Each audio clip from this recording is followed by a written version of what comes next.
Hello friends, आज की ये वीडियो यूनियन एंड टेरिटरीज की पार्ट 3 और आखिरी वीडियो है। और आज की वीडियो में हम evolution of states and union territories को डिटेल में कवर करेंगे। पिछली वीडियो में हमने देखा था कि 1950 के इंडियन कॉन्स्टिट्यूशन ने भारत की टेरिटरी को 4 मेन पार्ट्स में क्लासिफाई किया था, पार्ट ए, बी, सी और डी में। बट लोग इस बात से खुश नहीं थे। जगह जगह प्रोटेस्ट हो रहे थे और मांग थी कि भाषाओं के आधार पर राज्य बनाए जाए। ऐसा ही एक प्रोटेस्ट हुआ मद्रास में, जहां पर तेलुगु भाषी लोग मांग कर रहे थे कि मद्रास के तेलुगु भाषी लोगों को एक अलग स्टेट दिया जाए, आंध्र प्रदेश। इस मांग को लेकर पोटी श्रीरामुलु ने भूख हड़ताल कर दी और 56 दिनों की हंगर स्ट्राइक के कारण उनकी मृत्यु हो गई।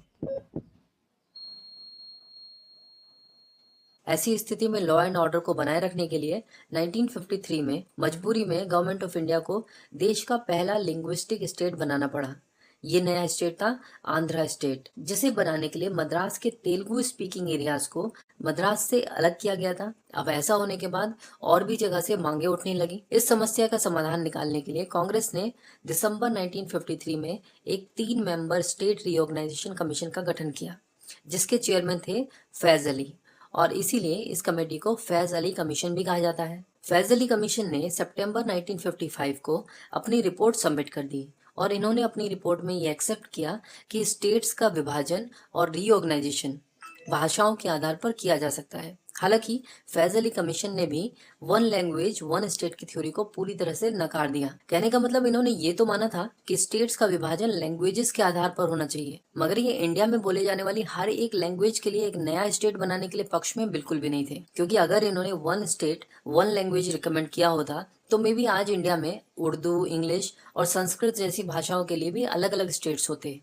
गवर्नमेंट ऑफ इंडिया ने फैज अली कमीशन की रिपोर्ट की रिकमेंडेशन को एक्सेप्ट किया और कुछ मॉडिफिकेशंस के साथ 1956 में स्टेट रीऑर्गेनाइजेशन एक्ट को पास किया, जिसके हिसाब से पार्ट ए, बी, सी और डी का कंसेप्ट जो है वो बिल्कुल खत्म कर दिया गया। इसकी जगह पर अब इंडियन टेरिटरी को बस अब 2 ही पॉलिटिकल यूनिट्स में क्लासिफाई किया गया था, स्टेट्स और यूनियन टेरिटरी। मोटे मोटे तौर पे ये कहा जा सकता है कि पार्ट ए और बी के अंदर जो भी स्टेट्स थे उनमें कुछ को तो स्टेट फॉरवर्ड स्टेट का दर्जा दिया गया था, जबकि कुछ को आपस में मर्ज किया गया था और नए स्टेट्स बनाए गए थे। और हाँ, पार्ट सी और डी में से मोस्टली स्टेट्स को यूनियन टेरिटरीज का पार्ट बनाया गया था। इस तरह 1956 स्टेट रीऑर्गेनाइजेशन एक्ट के हिसाब से 14 स्टेट्स और 6 यूनियन टेरिटरीज बनाई गई थी। अब हम देखेंगे कि ये 14 स्टेट्स और 6 यूनियन टेरिटरीज कौन कौन सी थी और इन्हें कैसे बनाया गया था। बेसिकली पार्ट सी के अजमेर को पार्ट बी के राजस्थान में मर्ज कर दिया गया और इस स्टेट को कहा गया राजस्थान। इसी तरह पार्ट सी के कच्छ और पार्ट बी के सौराष्ट्र बॉम्बे में मर्ज कर दिया गया,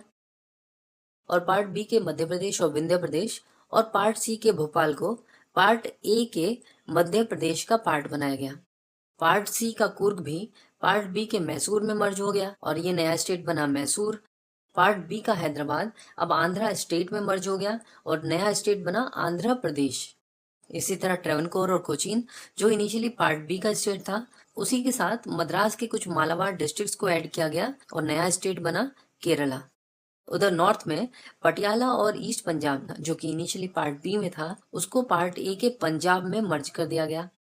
साथ ही साथ पार्ट बी का जो बिलासपुर स्टेट था उसको पार्ट सी के ही हिमाचल प्रदेश में मर्ज कर दिया गया। हालांकि हिमाचल प्रदेश को स्टेट नहीं बल्कि एक यूनियन टेरिटरी का दर्जा दिया गया।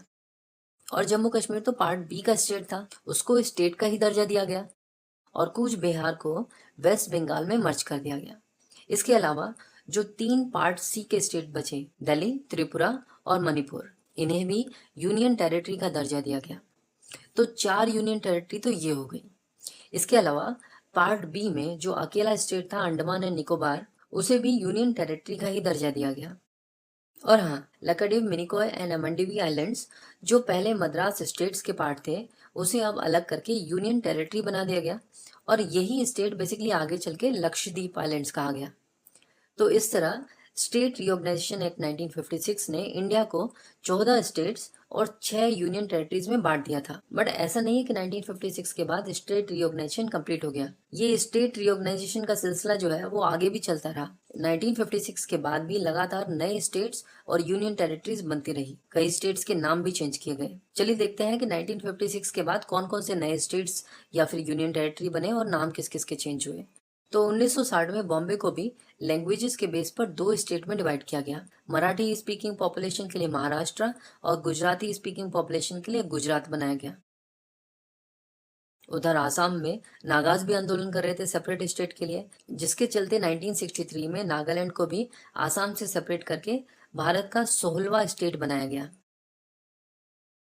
इसके बाद 1966 में पंजाब में अकाली दल ने सिखों के लिए सेपरेट होमलैंड की डिमांड करनी शुरू कर दी, जिसके चलते पंजाब को भी बाइफरकेट किया गया।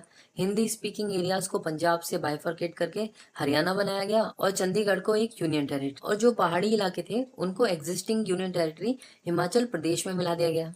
और फिर 1969 में मद्रास का नाम बदलकर तमिलनाडु भी किया गया। और इसी के बाद 1971 में हिमाचल को यूनियन टेरिटरी के स्टेटस से एलिवेट करके अब स्टेट का दर्जा दिया गया। फिर 1972 में नॉर्थ ईस्ट इंडिया में एक मेजर चेंज किया गया। यहाँ पर कई सारे चेंजेस किए गए। पहला चेंज ये था कि मणिपुर और त्रिपुरा, जो कि पहले यूनियन टेरिटरी थी, उनके स्टेटस को एलिवेट करके अब स्टेट बना दिया गया। इसी के साथ साथ जो सब स्टेट मेघालय था उसको 1972 में ही स्टेटहुड दिया गया और दो नई यूनियन टेरिटरीज अरुणाचल प्रदेश और मिजोरम बनाई गई। फिर 1973 में मैसूर का नाम भी बदल दिया गया और अब इसको कर्नाटका कहा गया। अब बात करते हैं सिक्किम के बारे में।